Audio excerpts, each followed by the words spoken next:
Jack Brennan was a major in the Marine Corps when he was appointed as an aide to President Richard Nixon. During that assignment, he became the first Marine to set foot in the People's Republic of China. And while accompanying the president, he met Mao Zedong, Leonid Brezhnev, and Pope Paul VI. During his service, he rose to the rank of colonel. After Nixon resigned, he made repeated requests to Colonel Brennan to become his chief of staff. And eventually, Brennan retired from the Marines to take the position. He managed the staff, the budgets, and was Nixon's liaison to members of Congress. He was also pivotal in the famous Frost-Nixon interviews, having influenced Nixon to open up and express his regrets. He's a great American patriot with a unique path of service, and we're proud to have him as our special guest today, ladies and gentlemen, Jack Brennan. Lions Rock Productions. This is Jay Mohr. This is Greg Cruz. This is Bryce Vine. This is Dexter from The Offspring. This is Nathan This East. is Sebastian Younger. This is Daryl Andy. This is Stuart Copeland. This is Mick Gillette. This is Andy Summit. This is Dr. Bob Greenberg. This is Gabby Reese. This is Rob Bell. Hey, this is Jon Leon Guerrero. Hey, and this is Pete A. Turner. This is Jack Brennan. I'm a Marine. I have two sons, both of whom are Marines. Delighted to be here with Marines and soldier. Yeah. Delighted to be on the Break It Down show. And now, the Break It Down show with Jon Leon Guerrero and Pete A. Turner. Yeah, this is perfect. I'm sitting here at the Nixon Library, something I've been working on for a long time, and Scott has managed to pull this off. So, Scott, you guys are the Marines. I'm going to kind of shut up and let you talk about Jack. No, I will take like a small amount of credit because I think Jack is one of the coolest guests I've landed. I think you have an amazing lineup, but Colonel Jack Brennan, United States Marine Corps. But I won't take full credit because Chris Nordyke, again, at Nixon Library, that guy makes stuff happen. And if it wasn't for Chris, he's so gracious. And he says, oh, you definitely have to meet Jack. And he's down in Palm Springs area. So that's how we became pen pals. And now we're sitting here today on President Nixon's birthday. But Colonel Jack Brennan, again, Marine, became the aide to President Richard Milhouse Nixon, and then Chief of Staff post-presidency. So, Jack, welcome to the show. It's great to have you here on the show. So let me start off with this, because we're Marines. We'll talk a little bit about backstory. So you're a second lieutenant, the basic school, like every officer. You come in, and every lieutenant, all they want to do is just stand in front of the platoon, right? That's your whole thing. You want to take command. And you've gone through all this rigorous training, and no second lieutenant, there is absolutely no second lieutenant in Quantico or wherever we're trained that says, man, I cannot wait to land the best staff job possible ever. And I want to be the aide to the president someday. No lieutenant says that. And in reality, that's kind of like, for listeners, like maybe the Medal of Honor of staff jobs, I think, if you get that, because there's probably fewer people that had that job or even selected for it that have actually won the Medal of Honor. That didn't happen right away. Obviously, you went to Vietnam as an artillery officer and were wounded. You got a Purple Heart. So you did get everything that young lieutenants dream of in most cases. But, that's not what most people would consider a dream job, one, going to Vietnam or being an aide to the president. But how did that happen for you? How did you go from platoon commander to aide? And a little bit of the backstory. Well, there had never been a Marine aide to a president when I was growing up. So I was the first one selected to have that title. Not to say there were never Marines in the White House before. In 1898, the naval aide to the president was a Marine. Jimmy Roosevelt, whom I later became well acquainted with, Jimmy Roosevelt served in the White House with his father after he was executive officer of the Raider Battalion. And President Johnson had all flag officers as his aides. And some of the jobs were too menial for them, I guess, because the naval aide said he needed a Marine assistant to handle the helicopters. So a gentleman named Haywood Smith was selected. And of course, that was under President Johnson. President Johnson said, "I want a Southern boy, and I want and a pilot." So Haywood became assistant to the naval aide for the helicopters. He later President Johnson got tired of all the admirals and generals. He said that they were lobbying him every minute. The guys who, I think the Navy should get this, I think the Air Force should get this. So he fired all of them, typical of President Johnson. And he said, I want that young fella, that young Marine to be head of the military office. And for the last 6 months of President Johnson's tenure, Haywood Smith was what they call Armed Forces Aide to the President, which became a great help to me. So to get more specific as to how it happened to me, you've been through this sort of thing. Everyone has in their lives, but I was at what we then called amphibious warfare school. We then called junior school. It's a amphibious warfare school, which is, our class was almost everyone had been wounded or seen combat, and they were hiding us away from the public. They were afraid that if we heard a tire blow out, we'd launch an attack. So they said, let's just put them all in school. And when we got our orders, mine were the best in the class. My orders were Assistant Naval Attaché, Madrid, Spain. And I was the envy of everyone because Marines rarely get to take their families overseas. So my wife and I started going very early in the morning. We got this Marine gunnery sergeant, Hispanic, teaching us Spanish early in the morning. We're all charged up to take the kids and go to Madrid. And about a month after I had the orders, President Johnson said, we're spending too much damn money overseas, so we're going to cancel these frivolous jobs. So my job got canceled. So I had nowhere to go. So they left me at the amphibious warfare school, and I became assistant to the assistant to the assistant pencil counter. In other words, there were no jobs for me. After a little while, they had me teach a class and all this stuff. And my poor monitor being the man who makes your assignments, was trying to figure out what the hell to do with me. And with a bunch of pals, students in the school, at lunch one day in downtown Quantico, and one of the guys said, President Nixon got elected and he wants a Marine aide. There's never been a Marine aide to the president. He wants one. Well, so that's nice. And the guy looked at me and said, you're one of the ones nominated. And you were a captain at the time, right? I was a major. A major, okay. Just made major. Just promoted to major. Yeah, just made major. I said, what are you talking about? So I called my monitor. He said, I'm not supposed to tell you any of this. I don't know. So just don't even think about it. As it turned out, with the Marine Corps, didn't know how to do this, and they had never picked a Marine aide before. So they nominated one guy from each branch. So Armor had a nominee, and Artillery had a nominee, Infantry had a nominee, on and on and on.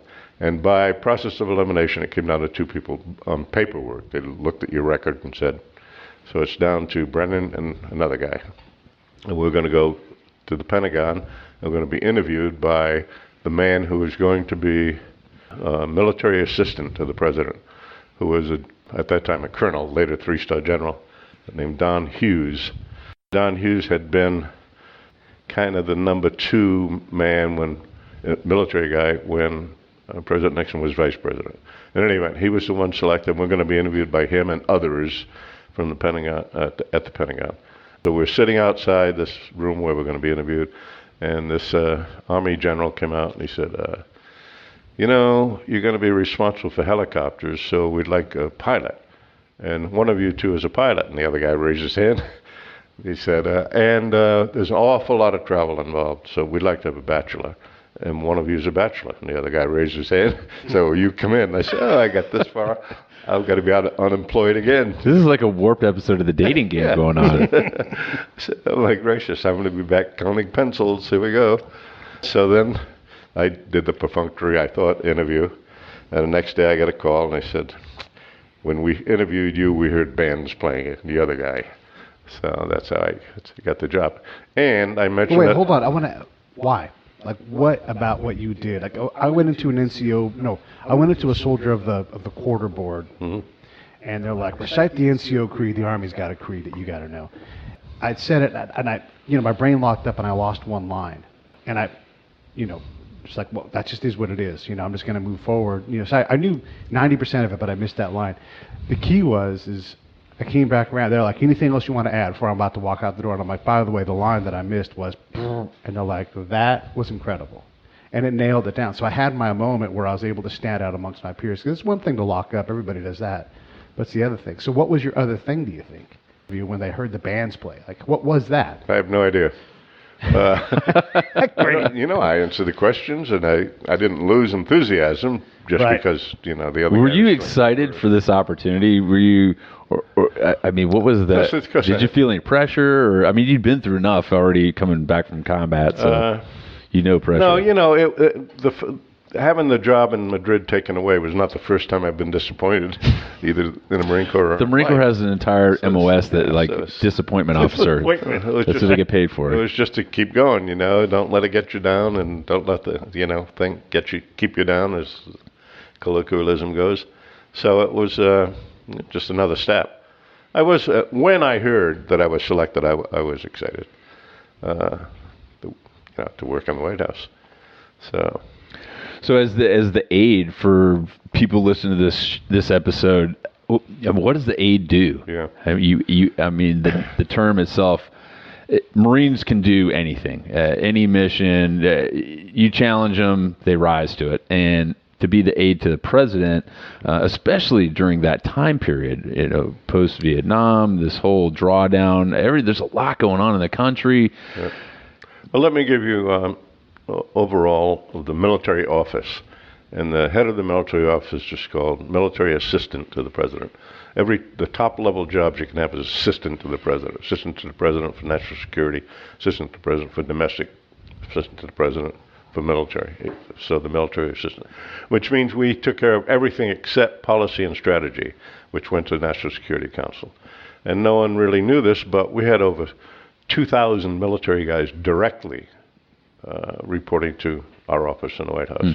So that includes the Air Force One and the backup planes, the Marine One and the backup helicopters, Camp David. There was a presidential yacht, the Sequoia, all of the cars, not the Secret Service cars, but staff cars, driven by Army people. The biggest part of the military office is, what's it called, the radio and people and technicians, called White House Communications Agency. Huge. Mm-hmm. So you hear about these wonderful operators who you call the White House and they can find anyone, and that's nice, but there are a few of those. Every time you travel, plus while you're in the White House military office supervises White House Communications Agencies. They refer to in the colloquial as Walker. They were all Army. Everything there was, as I say, there were no Marines. That's no longer true. I went to work on that. So we had Marines in White House Communications Agency, and then we got the Marines on the front door of the White House. But you think that you were the first Marine in there, and all of those agencies that had all this interoperability that were really vital to the success of that office and the military office, I think, I don't know, sometimes it takes someone, I'm sure you've heard it before, but you were really probably the catalyst that made that more joint at the White House, bringing all the services in. You being the first Marine there, that's historic. That I don't think most people realize. Is a lot of people, especially in the military, they kind of have this pissing match, like, no, we do this, and Big Army this, and the Marine Corps gets this piece, but you brought them all in and bring them together. That's a big job. And it was a little bit, awkward. For example, the pilot of Air Force One had a huge ego. And he was an Air Force colonel, and I was a Marine major. Are there pilots that don't have egos? I'm not sure about that. Yeah, this guy was, anyway. So he was anyway. So he had to take orders from me, and he didn't like that at all. But you just let it. Same thing. The head of the White House Communications Agency was an Army general, and I had to say, General, I don't want this. Do this. Do this. And most of them were great about it. They knew that who I had to report to. The significant thing when people say how the aide is always there with the president is because we carry the nuclear codes also. So when you see a military guy, and you don't much anymore, the job's changed a lot. Amazingly, they say now if a military aide's seen in a photo with the president, he has to buy a case of beer. That would stay out of that. That was not true in our case. We were very involved. And the aide on duty that day, and there were 3 aides, by the way. First, an Air Force guy was in charge of the office. The second guy, when General Hughes left, he made general soon thereafter, came General Scowcroft. And General Scowcroft was taken away and went to National Security Council. In any event, so we had an Army aide, Navy aide, Marine aide, and we split every third day, you're the man, and no matter what the president did. And very, very often, if the president was going on a trip, an aide had to go in advance and make the arrangements. And the way, I don't want to veer off course too much. So first you're supervising the 2,000 or so people who are directly assisting the president in all military matters other than policy and strategy. You had the nuclear codes, so you had to deal with that and know what they are, know just in case what to do. And you also had of that part of the advanced team that was military, which is a huge part. So you'd go on a trip. The president's going to, like, for example, the president's going to the Soviet Union, at that time, Soviet Union. So in that time I was the guy who went ahead for the military. And I would go with a team, and the team consisted of one guy whose job was making arrangements for trips. He's the head of the advance office. And with him, he would have someone from the press office. What do we do with the press, and how do we set up the photos, et cetera, et cetera. The military aide who would stay, work out all the details, everything from making sure the fuel that Air Force One is going to get is okay and that it stays secured. So you have to guard it, what planes we need, how are we going to transport. We did all the logistics, of course, so how are we going to transport the president's car? How are we going to transport all the communications equipment? So you make all that arrangement and all the ceremonies. That's obviously a military office job. So the military aide would go ahead, stay with the team, and then just before it was time, say 2 days ahead, he'd fly back. Everyone else would stay there. But he'd fly back and then come with the president. So anyone could call him and say, remember when we're going to do this at the ceremony, we're going to change? And the guy the aide who was there at the advance would recognize it. Now he's with the president, and he knows exactly what's supposed to happen. So you say, Mr. President, this is so-and-so, and do all the briefings and stay with him. And so you're busy. I mean, you're gone. In 1972, an election year, of course, I think I was home 73 nights, and the rest of the time either traveling to make arrangements or being with the president. And also, anytime Mrs. Nixon left the country, I was her escort. So there were trips, when she left the country alone, excuse me. So in 1972, for example, we went to Africa, we went to South America.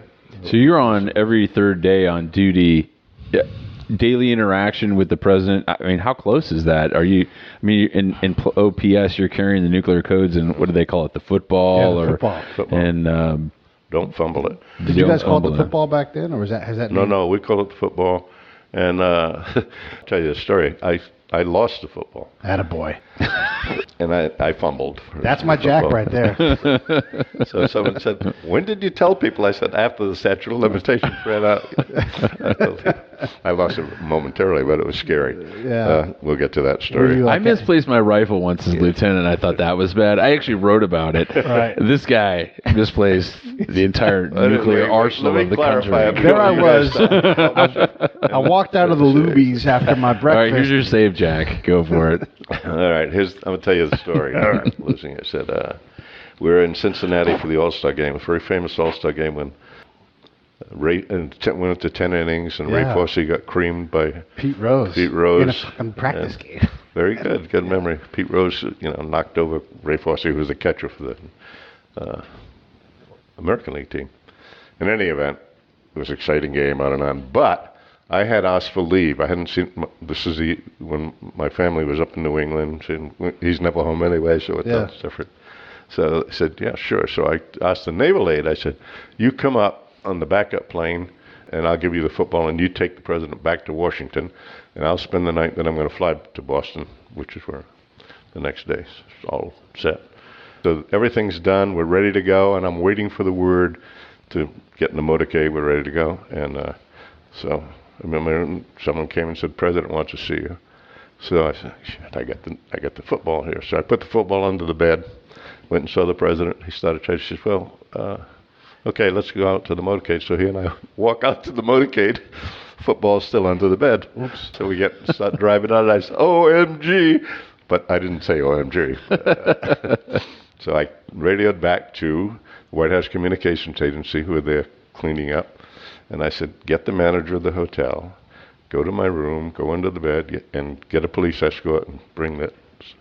And I didn't say that nicely. I said, if the manager balks at all, kick the goddamn door down. They just said, yes, sir.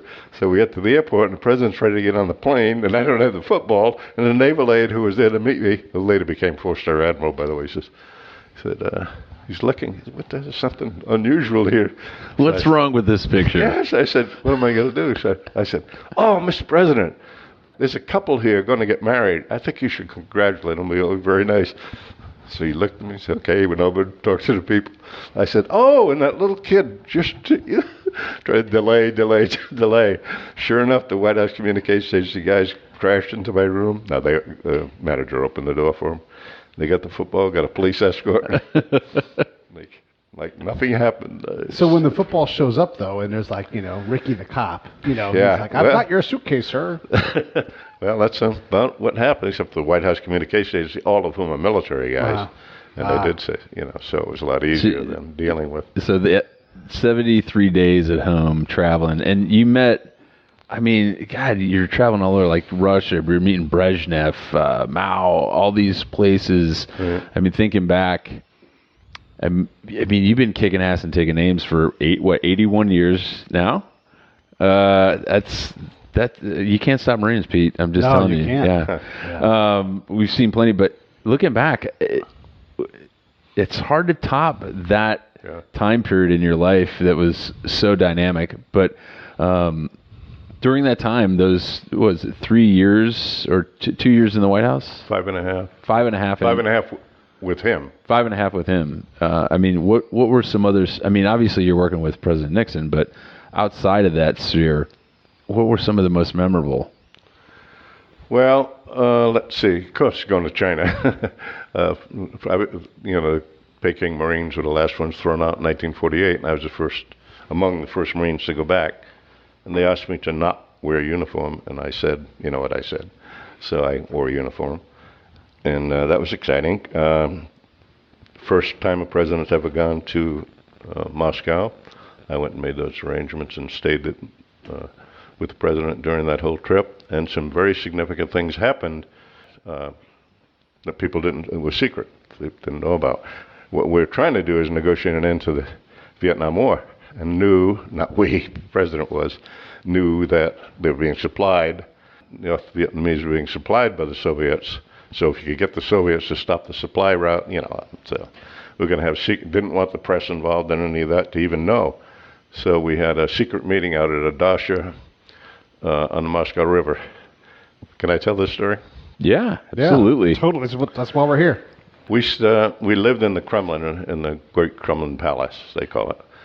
The president was going to speak it was right around the time he signed the SALT agreement. So we went to this very ornate room and were televised. And following the televised, I think it was he's talking to the people of the Soviet Union. We're walking out, and the president and I started going towards our room, and Brezhnev grabbed him by the arm and led him a different way. So I said, I don't know what's happening. We started going downstairs, across an alley, down the stairs. I said, what in the world's going on? Kissinger followed us, and a couple of Secret Service, of course. So we got to an alley, and there's Brezhnev's car. And he motions to President Nixon to get in the car. And Kissinger starts screaming. He says, this is it. This is it. I said, Henry, what are you talking about? What's going on? This is our meeting. I must have my note takers. Now, these are guys who are assistant secretaries of state.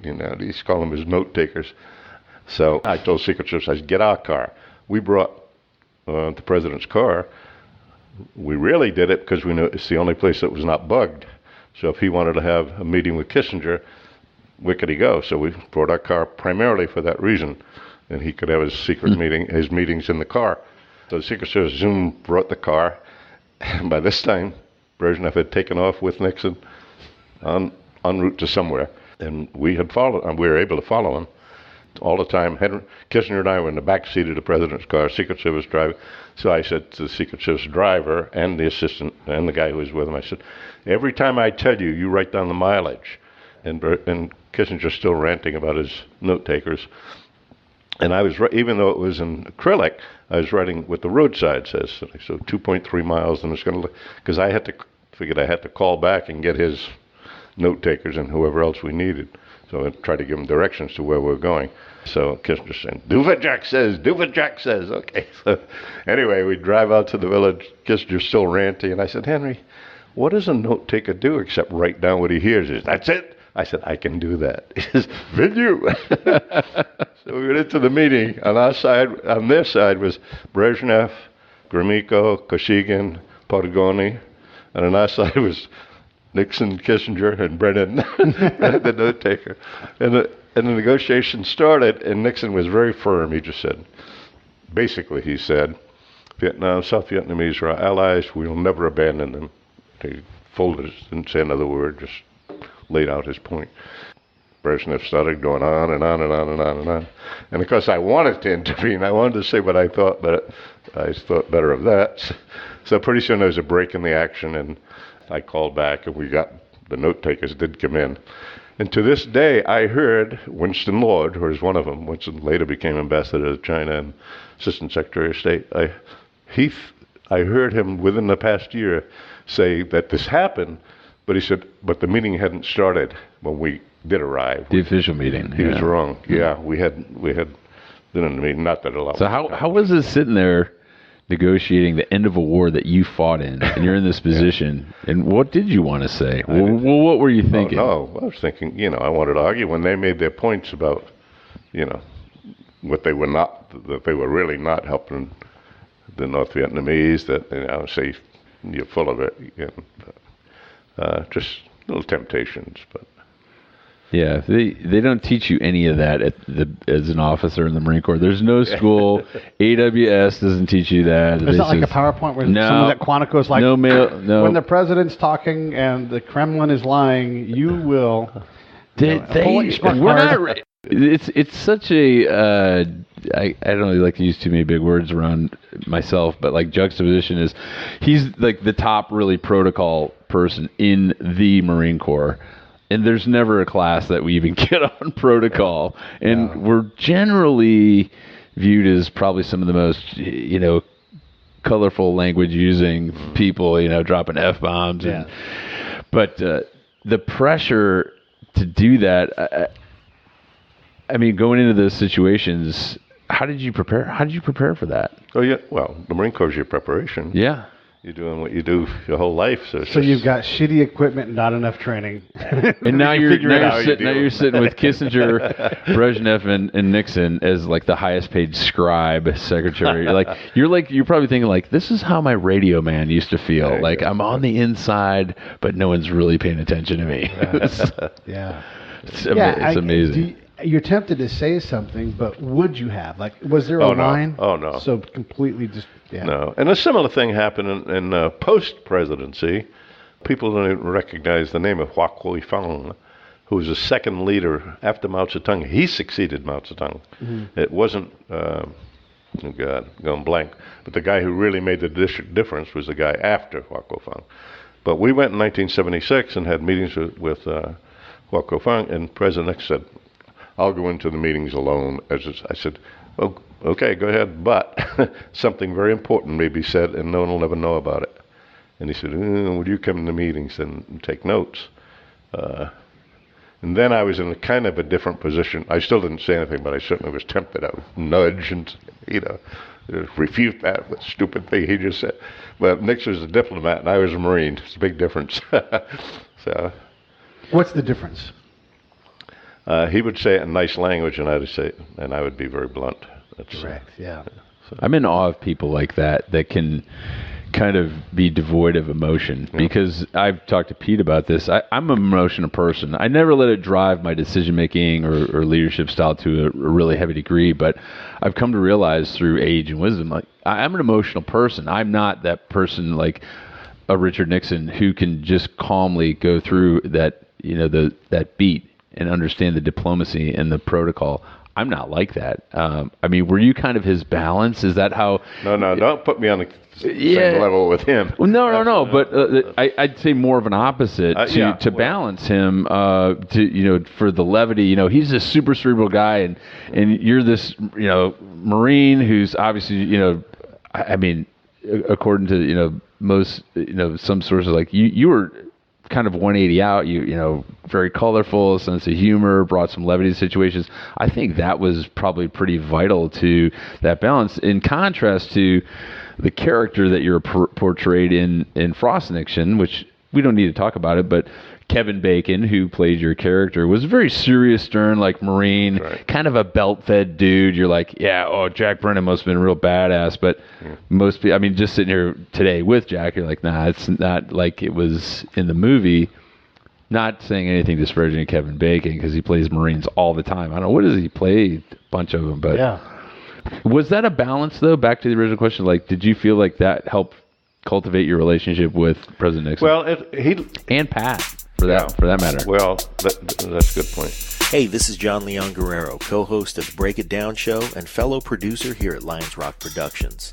And I'm proud to announce our newest show. It's called Justice. Season 1 is going to be a deep dive into some of the cases I personally worked on as a licensed private investigator, and you'll get a unique view into the criminal justice system that may just challenge some of your personal notions about how it should work and open your eyes in ways you never imagined. So keep your ears open for Justice, a brand new podcast coming in January from Lions Rock Productions to iTunes, Stitcher, and wherever you get your favorite podcasts. Cultivate your relationship with President Nixon. Well, and Pat, for that matter. Well, that's a good point. Obviously, he liked Marines. You know, he served with the Navy in World War II, but with Marines on Green Island, etc. And once again, he asked for a Marine aide, so he often said, you know, that he wanted me to be with him. After the naval aide, as I said, became a 4-star sink pack, almost head of the Navy, almost CNO. But he stayed only 2 years. The Army aide only stayed 2 years. And then new ones came in. By then, the whole family knew me pretty well. So that's why he would say me. He wouldn't say the aide, he would say, get Brennan to do this. A little example for part of our job was liaison to former presidents, which was easy because at first there were a lot of them. President Eisenhower died right off the bat. President Truman died. Did Hoover, was he around just No. at the end? He just passed before, right? Right, just before that. So President Johnson demanded the most, and he used it. That's the most. And almost always it was just a plane, you know. We need a plane to take him. Yes, sure. And our office just say yes because the president told us, you know, take care of President Johnson. Except one time we were having the first, and to this day the only real state dinner held outside of the White House. It was going to be at the Del Coronado in Coronado. And it was with the President of Mexico, so President Johnson was invited because he had worked with the Mexican government a lot. His kind of chief of staff for former President Johnson was Tom Johnson. Tom Johnson had been a White House fellow. Tom Johnson was a publisher of the Los Angeles Times during his career. He head of CNN during his career. Solid guy. But Tom Johnson called a military officer and said, President Johnson wants a plane. He's going to go, been invited and accepted the invitation to the state dinner for President Diaz-Ordaz, I think it was. San Diego said, fine, okay. And we'd give him a Jetstar. And a Jetstar is just as fast as a 707, but it had only 13 passengers. We still had a little kitchen, you know, in the bathroom, and it was great, comfortable. I said, fine, what's the guy? He said, he wants the backup Air Force One. I said, Tom, Jesus, you know we can't do that. What if something happens to Air Force One? He said, he told me to ask for that. That's my role. So we said, well, we can't say yes to that. So he sent a memo to the president, and this is typical the way he dealt with me. And you don't go have a chat with them. Just say memorandum to the president and leave a box for him to check yes, no, or see me. Well, the note came back and said, not only yes, but send Brennan with it and make sure everything goes okay. So that was quite a trip.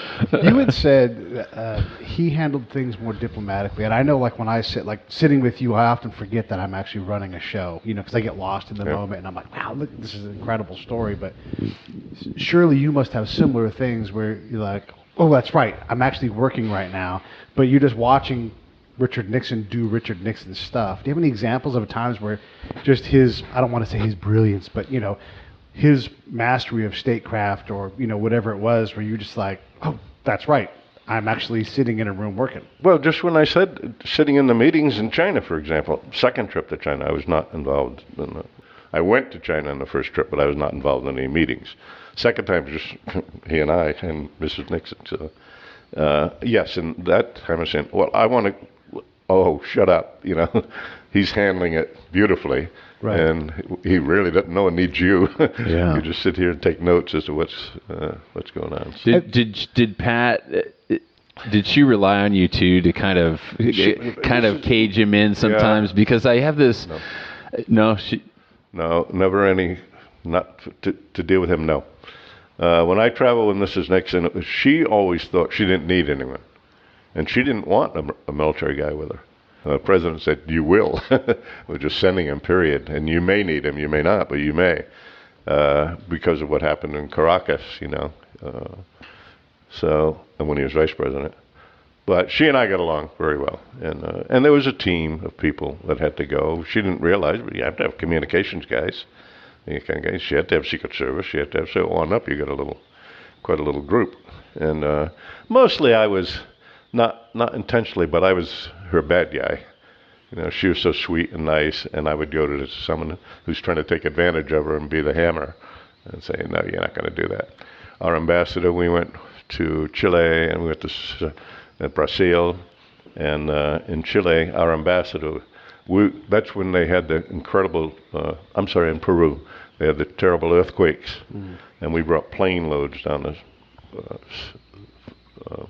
supplies for the devastated area, and there was a lot of money was sent from Americans to help with them, and it went via the ambassador, and the ambassador wanted it. He's the one who's going to get. He told her, "I will give this check to the president of Chile, of Peru," and so she just smiled, and I said, "Now, Peggy, you will." The first lady's doing that, so that was.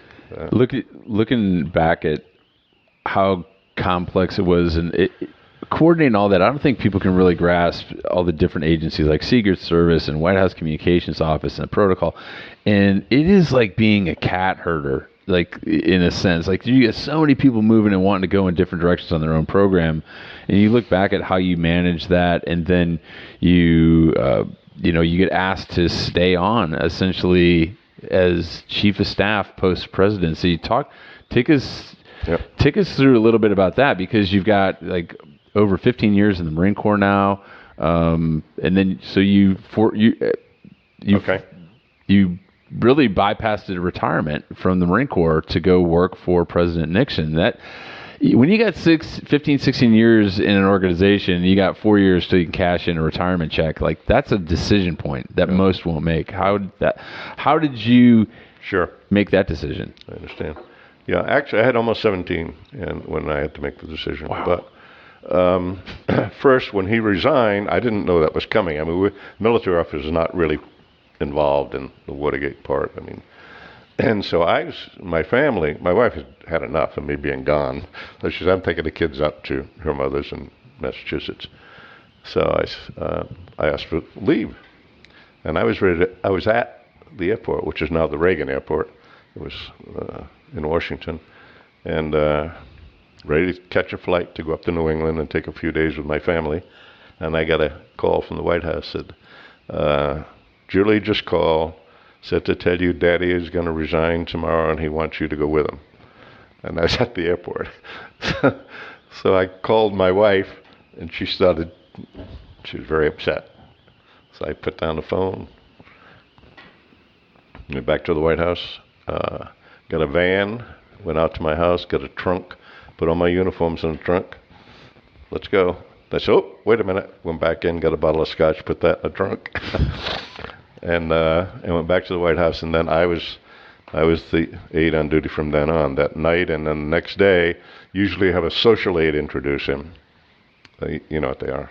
Anyway, I said, no, you guys get out of the way. So I stayed with him starting that morning. He went up, said goodbye to the household staff, and they were all in tears, and we came downstairs, and I took the microphone and introduced him into the room. And then walked out with him, and hearing everyone saying, take care of him, Jack, on and on. And I got on a helicopter with him and started a whole new life. But a former president can have a military guy for 6 months. That's the law. So at the end of 6 months, I was going back and I had orders Marine Corps said, okay, we're going to send you to Naval War College. Once again, get you out of sight, I guess. Well, Naval War College is in Newport, Rhode Island, and I live 30 miles from there. So that was... You work for the president. You still can get orders to Spain. You could make that happen, huh? I couldn't make it happen, so... But did you make those orders happen? Like, did you talk to your assigner? So that was completely out of your control. Yeah. We'll go into it later, but I was having some issues with the Marine Corps, with Assistant Commandant, who was W. Anderson. In any event, so at the end of the 6 months, they said, you're going to Naval War College, and that starts in September, and it's now February, and we don't want to transfer you twice, so just go down to Camp Pendleton, right next door, and report to the commanding general. We're transferring you to Camp Pendleton. So I went to Camp Pendleton. The general called me in. He said, this is what I want you to do. If you can finish this in 6 months, I'll be happy. Okay, and then you go to Naval War College. Well, 2 weeks later, I come in and said, okay, sure, that's done. Now what? In other words, I get very bored. Yeah. And every night after work at the Marine, 4 o'clock in the afternoon, you're off from the Marine Corps, I would go up to San Clemente and work there, Huesing. And all the time, former president then is saying, I want you to stay, be my chief of staff. And I would say, are you kidding? I was 17 years, just the case you just made. So he's selling you. He's pitching you for this job. Yeah. And, do you do a Dick Nixon imitation? Yes, I'm not going to. I thought we had him. In any event. I want to hear this, but I do want to press pause. Were you guys friends? Like, did you have, like, a clique, like, where you're like, oh, yeah, we just get each other? He and I? Yeah. Well, he was not the kind of guy you go backpacking with. Mm-hmm. Very formal. It wasn't like you two guys are buddies, and you say, right. Hey, let's go have a beer. You just didn't do that with him. I don't drink with Pete, by the way. Just so everyone knows. Yeah. But did you guys have like a chemistry between you where like you did get each other? You don't got to go out and go hike and hold hands and stuff, but... we did, and we played golf together at least 3 times a week, post-presidency. Mm-hmm. So, and we did, he relied on me 100% to what I would, he said, I told him that the Shah of Iran, we're getting a little bit off, but you're editor, so. Yeah. As the Shah of Iran had been exiled, he's down to Mexico. And I had become good friends with his ambassador to the United States, Ardashir Zahidi, who was also his former son-in-law, the Shah's former son-in-law. And Zahidi, the Shah Vir Zahidi, came to me and said he'd really like to see President Nixon. He thinks he's dying, which he was. So I said, told President Nixon, we must go to Mexico City and see the Shah. He says, we must. And he would accept that. And I'll continue that story for just a minute. He said, okay, all right, we'll go. So I said, okay, I made arrangements to go commercially from Los Angeles to Mexico City. Had Secret Service arranged to pick us up in Mexico City, drive us to Cuernavaca. Everything's all set. The night before we were leaving, a DC-10 crashed in Chicago. All DC-10s are grounded. So I said, the Shah's expecting him, so I better do something about this. So it was time to pick up President Nixon, the Secret Service. I'm in a limo waiting. He comes in the limo. We go outside the gate of San Clemente. Instead of turning left to Los Angeles, we turn right. And he said, Jack, what are we doing? I said, we're going to drive to Tijuana and take a DC-10 Aeromexico. He said, what? And he said, Friday the 13th. He said, are you sure? The whole fleet's been grounded. So, and it was stuff like that. He said, okay, if you say so, let's do it. On logistics matters, not But policy. So going back to Pendleton, we'll rewind. Okay, so you're going up to San Clemente to... Every night I'd go up to San Clemente, and then I had to decide then, I'm so bored here doing the Marine Corps stuff. After doing what I did for almost 6 years, how can he? So I had to decide. Then he sicked Mrs. Nixon on me. He knew that we're pals, so she was asking me. So I had to decide: do you want to do what you like to do, or do you want to worry about retirement and money and all that stuff? So I decided to do what I enjoyed doing and what I liked to do and what I thought was right. So why did you think it was right? Right in my gut. That is just right right for me as well for you, as well as for him. But I don't want to be yeah. But I think there's up my life for this guy. It was for me too. I think it's interesting because especially as Marines, you can relate to this. We have a very heavy sense of loyalty to make a decision like that, Jack. To say my loyalty is going to be with this one man over this organization. That's a huge fulcrum point where you have to go one way or the other. It's a Marine Corps trait, I think, and General Mattis said it best to me when I last saw him. She said, "You taught we Marines what loyalty really is." But once again, it was more. It was selfish. It wasn't all just loyalty, but it was. But you must have liked it. I mean, you go and do your regular Pendleton job, and your pace of work is, way outside of a normal garrison pace of work. And then, in your spare time, your hobby is hanging out in San Clemente. And I was the big fish in a little pond in San Clemente, Right. And he's saying, you're going to be in charge of everything. Nice little pond, by the way. Yeah. He said, but, you're the press secretary, you're the, liaison with the community, you're making the decisions, you're hiring and firing. You're just the guy. You just do everything. So, anyway, I chose to do that, and so I resigned my regular commission, but remember, I kept the reserve commission. Which just meant I had to wait till I was 60 to retire. So it's 13 years or something like that. But and you went from a young major in the White House, and you left as a full colonel? No. Lieutenant colonel? Lieutenant colonel. I left the White House as lieutenant colonel, and then was selected for colonel. I don't remember exactly when, but during that period when I was with him, I think it was 79. I'm not sure. They probably just mailed you your warrant. They're like, hey, congratulations. That's how they do it in the reserve sometimes. Like, where did this come from? Yeah, I found out through the grapevine. Yeah, and is there like all of a sudden an entry on Richard Nixon's agenda like pin Jack Brennan Colonel? Like, yeah. Oh, okay. Jack, I'm told that you've been promoted.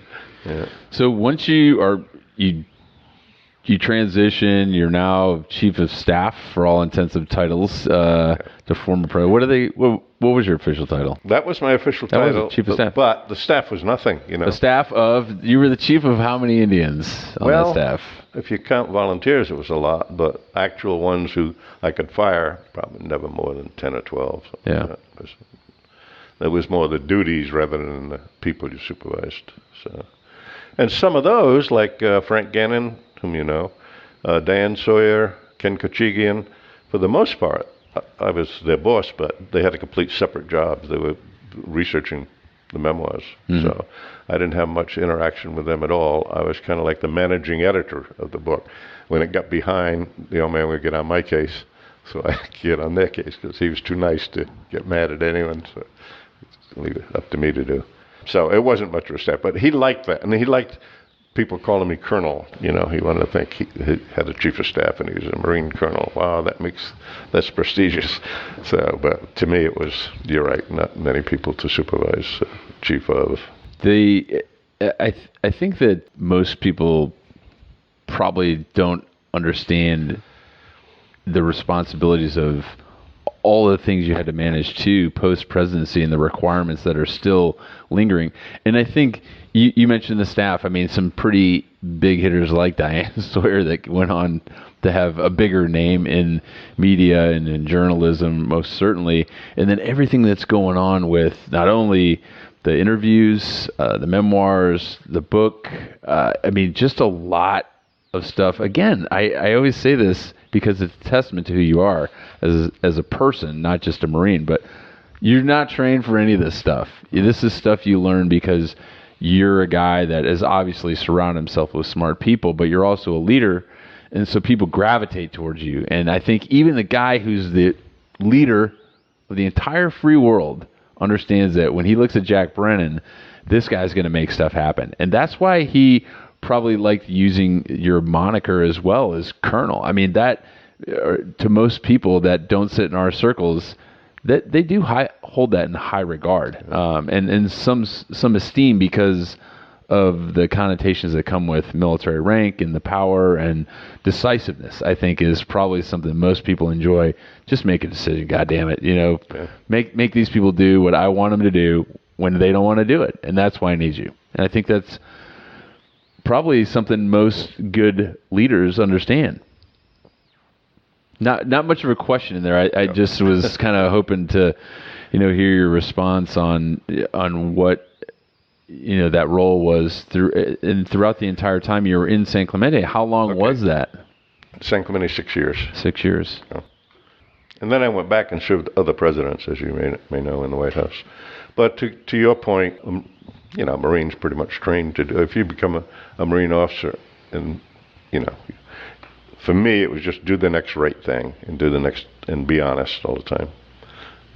And you get into some relationships. For example, the first when we knew David Frost was going to do the interviews, he hired a team, some of which were just hated Nixon, just absolutely anti, so they could do that kind of research. So I didn't trust any media, by the way. I was way ahead of President Trump. And of course, David Frost didn't trust Nixon or Nixon people. So it was a little bit like, okay, here we go. So he said, we're going to meet. So I brought my staff and he brought his staff to Dana Point, Dana Point, at the place called the Quiet Cannon. Nice spot. So, okay, we're going to meet for lunch. So we did, and we introduced, and we, on and on. And then I said, okay, let the staff go. So my staff left, his staff left, it was he and I. And he kept a photographer. And I said, why are you keeping a photographer? You're writing a goddamn book. That's not, he said, no, I'm not, no. Anyway, so he and I started. And he said he didn't drink the beginning of it. So after all the staff left, I said, I'll have a glass of wine. He said, I will too. So we both started drinking wine. And his photographer got pictures of us pointing fingers. And we went at it for quite a while. At the end of it, I said, this guy is just trying to do a good job. And he had an evaluation of me that worked. And so when he left, he had this open top limo. And he gets in the back and he sticks his head out, goodbye, Jack. So the next day, and I said, I thought you told me you didn't drink. He said, wine doesn't count. In any event, we just, he said, and in his book, he says, I realized Brennan's an honest guy. And I realized he was just trying to do a job. He wasn't trying to, throw knives. So that stuff, and that's what had to happen. That sort of thing in almost all relationships, especially adversarial ones. They wanted the memoirs. They wanted it to be just the memoirs of Richard Nixon. That's the publisher said that's what it's going to be. Nixon said, I want RN, which is how he signs his name. He said, put that on it. And they immediately said no. I said, okay, let's meet. So I met with the publisher, and at the end of it, it became RN, the memoirs of Richard Nixon. So it's, compromise and being honest with him. So this is important. It's not a big deal to you to see, but it is to him, and therefore let's consider that. So, and just don't BS them. We're going to run out of time, so I just have one question, and I'd love to have you back whenever you're available, because there's obviously a zillion more things to talk about. But I'd love to get some perspective, because we're also goddamn precious in our own time and moment. Like, it's the most crazy time ever in the government. Yeah. But that's bullshit, because, there was a war during 1812. Yeah. The White House wasn't under our control, was actually on fire. You've been through a very tumultuous time in terms of presidential history, and you've seen the press.